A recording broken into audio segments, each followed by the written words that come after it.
Now it's time to go on to social media. And it is no secret, I have not made it a secret that I am not a fan of social media at all. And this section in particular, I refer to as the social media myth. And while we go through it, what I really would like you to do is think about your own experience with social media with regard to your photography business. And that is if you have promoted your photography and your services through social media. I think that there are some instances on a local level where it can work. Maybe a wedding photographer or a portrait photographer. Maybe you have a portrait studio. And in those cases, I think, yes, it might help you. And if you are a freelancer and you're wanting to work with ad agencies, book publishers, calendar companies, magazines, etc., this is really where social media becomes a myth. And it really does become ineffective. Why does it become ineffective? Well, you have to realize that even if magazines have a social media presence, and I think they all do, they're on there to show us the contents of their magazine.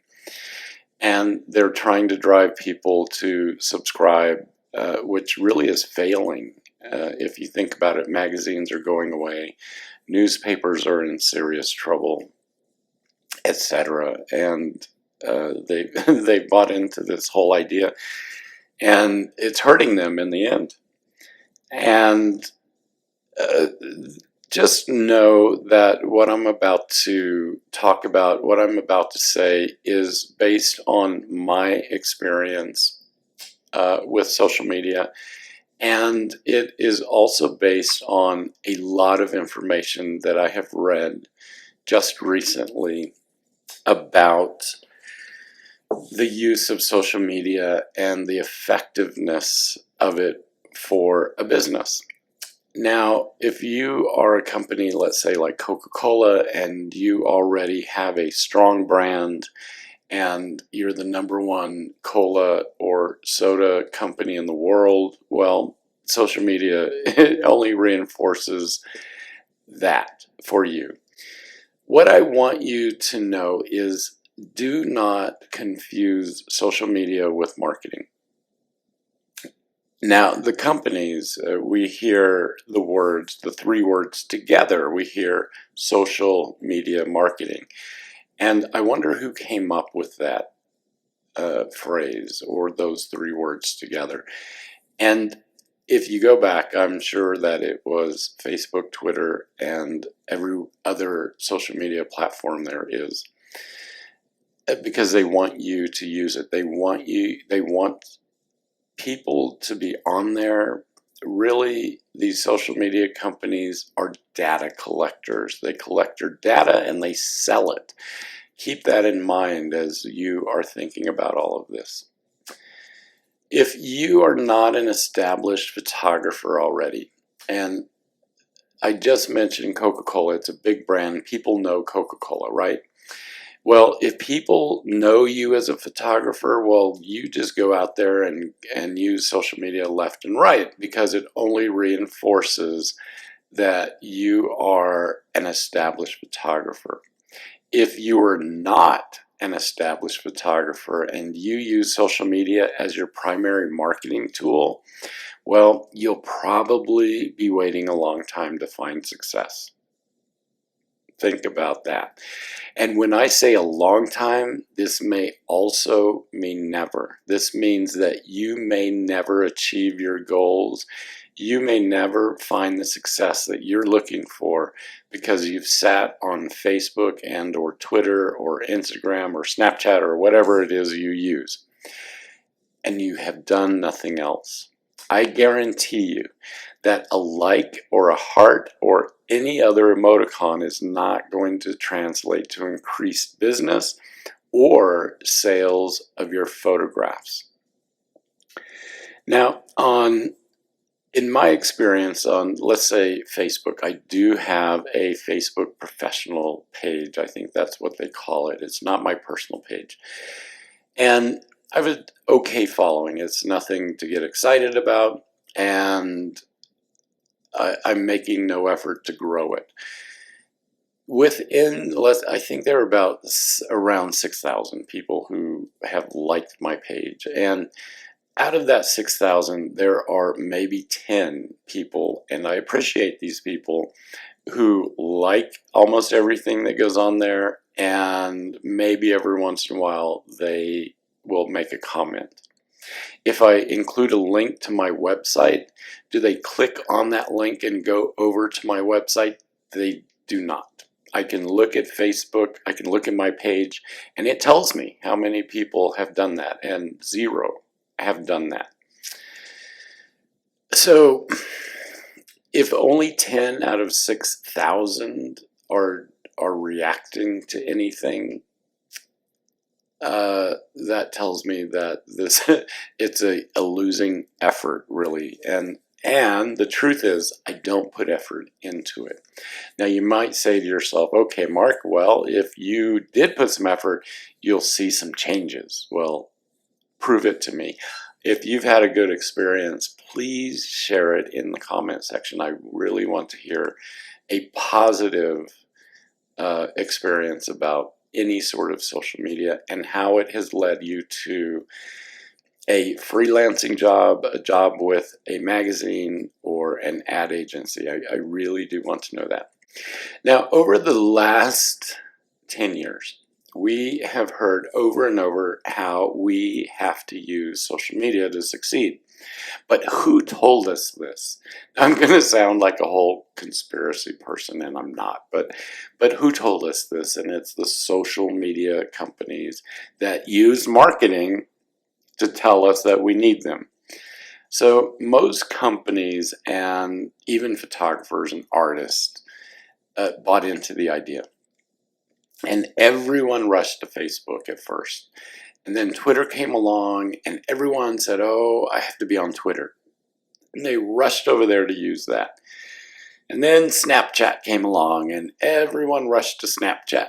And then Instagram came along and everyone rushed to Instagram. And I'm sure that there's a new one waiting in the wings and everyone's going to think that's the latest and greatest and rush over there. I guarantee it. And when that happens, I want you to think back to this lesson.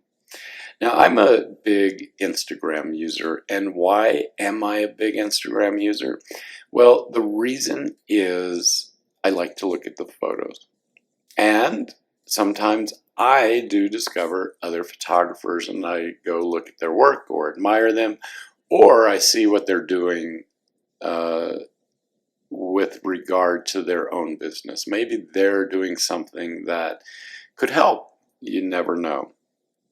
But again, is a photo editor sitting on Instagram all day looking for you? They're not. I have seen photographers and really any artists, I've seen them all too often put their faith into social media thinking this is free, I'm marketing myself, and I'm going to find some success. And I bet you they're not. So it is possible for you to show off your work there, but expect very little with regard to building your business among the chatter. The truth is this: social media is just as its name implies. It's social, it's entertaining, and it's really nothing more. I always equate social media to a cocktail party. You arrive, you walk in the door, and you walk into this noisy room full of people, and they're all talking about their day, they're talking about some sort of experience, and some of them don't even look up to know that you've walked into the room. and you start talking to everyone, but no one is really hearing you because they're all busy talking themselves. So in this situation, you can't get your message across, can you? So you don't get noticed, and then your message is lost. My best advice to you is this. If you use social media, or use social media if you want, but don't expect to garner sales or build your business in all of the clutter.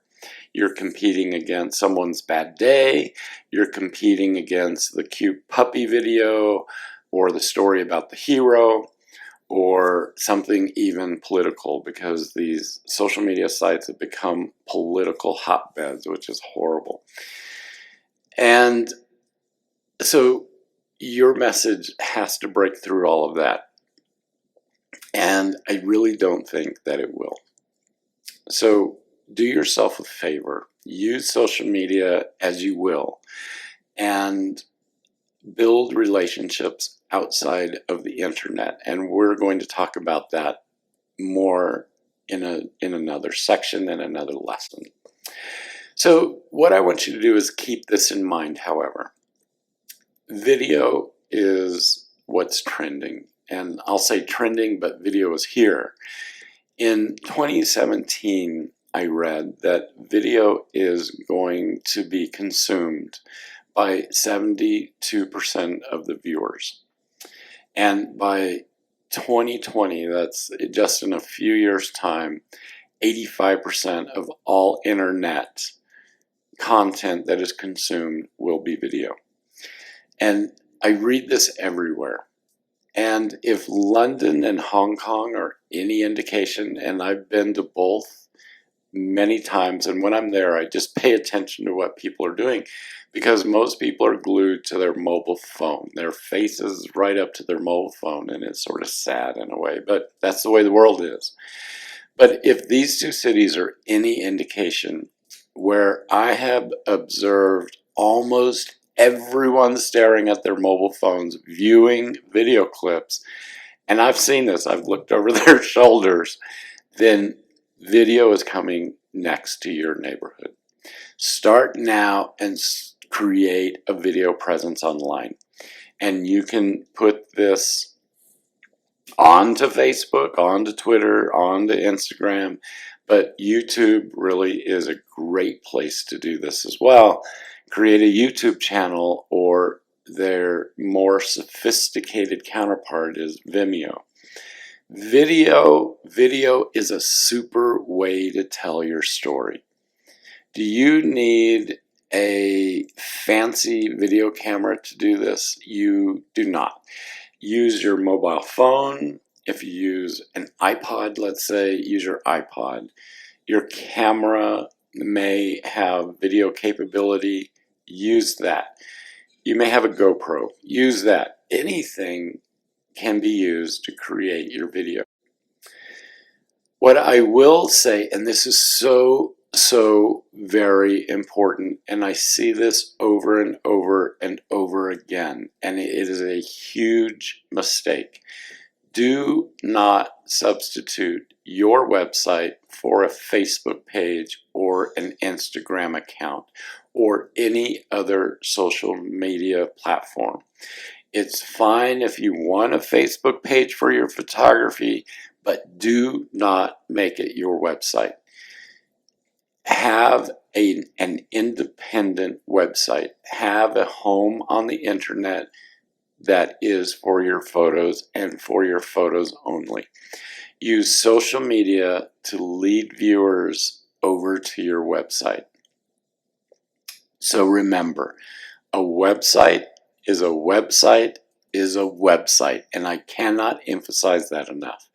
You need an online home for your photos so you can direct clients or potential clients to a place where your work can be viewed. And when I say this, I mean this home should always be your own personal website, one with www.yourname.com or whatever you want to call your photography business. And this is your own personal space for your photography on the internet. Now, it is true that you're going to need to spend a little bit of money for a domain name for your photography business and a place to host your website, and this is a must. Now, you may say to yourself, hey, I don't want to spend $200 or $300 a year on a website. I just don't. Well, think of it, we have talked about this already, that you are opening a business, and it's just as if you've gone onto Main Street and rented an empty space, and you fill it up with your photography. You put a sign out that says, this is my photography store, or whatever you call it. It's just like that, and look at it like that. You're going to have to spend just a little bit of money. Your own website tells people, tells photo editors, it tells magazine editors or book publishers, anyone you want to work with, your own website shows them that you're serious about your business. Your own website name gives you more credibility as a photographer. And I've just said that it's just like renting a space out on Main Street. And the difference is your website is digital. You can organize your website the way you want and change it as necessary. It's like merchandising a store. You can move the merchandise around as many times as you want. And also know that the website that you create today will evolve into something else later, because you'll just keep fine-tuning it. So you can also include a blog that is solely about your photography and telling your story, telling a viewer why they should be working with you. So think about this. Do you really want your photography business mixed in with social media posts that other people put up about their bad day, or be among someone's argument between the left and the right and the middle? I mean, do you really want that? I would say no. I know that I do not want that. I want someone to look at my photography page, my web page, markpalda.com or gentlemanwayfarer.com, without being distracted by other things. So invest some time and money into your own website and domain name. And I guarantee that you'll see better rewards by doing so. Now, after all of this, I have said, don't put your faith into social media. It really is not going to take you where you want to go. How are we going to get in contact with the people that we want as clients? And it really is all about building relationships. And we're going to discuss that in a separate lesson.